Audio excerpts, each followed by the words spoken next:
જમ્મુ કાશ્મીરમાં હિન્દુ શ્રદ્ધાળુઓની બસ પર થયેલા આતંકી હુમલાને લઈ અરવલ્લી જિલ્લામાં રોષ જોવા મળ્યો હતો। વિશ્વ હિન્દુ પરિષદ અને બજરંગ દળ દ્વારા વિરોધ કરવામાં આવ્યો હતો। વિરોધમાં મોડાસામાં આતંકીના પુતળાનું દહન કરવામાં આવ્યું હતું તેમજ લોકો દ્વારા આતંકીઓનો ખાત્મો કરવા માટે રાષ્ટ્રપતિને સંબોધીને કલેક્ટરને આવેદનપત્ર પાઠવી કડક કાર્યવાહીની માંગ કરવામાં આવી હતી। जय श्री राम।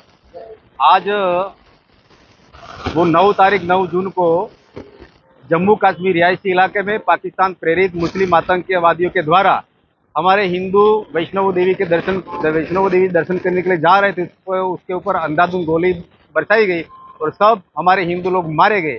उसके खिलाफ विश्व हिंदू परिषद बजरंग दल के माध्यम से पूरे देश भर में आज राष्ट्रपति को उद्बोधन करके विरोध प्रदर्शन किया गया।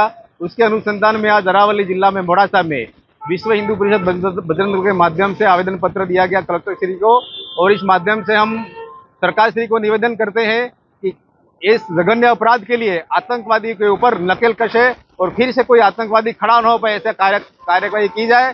और हम हिंदू समाज को भी अपील करते हैं कि इतने सारे हिंदू मारे जा रहे हैं फिर भी हम सोए हैं, तो सब हिंदुओं को, सनातनी हिंदुओं को जागना होगा, देश में बचाना होगा। और आतंकवादियों को हम चैलेंज करते हैं कि अब हम बार बार ऐसी आपकी हरकतें सहन नहीं करेंगे। ये आखिरी मौका हम देते हैं आपको, सुधर जाओ वरना आपका अंजाम यही होगा। भारत माता की जय। जय श्री राम। जय श्री राम।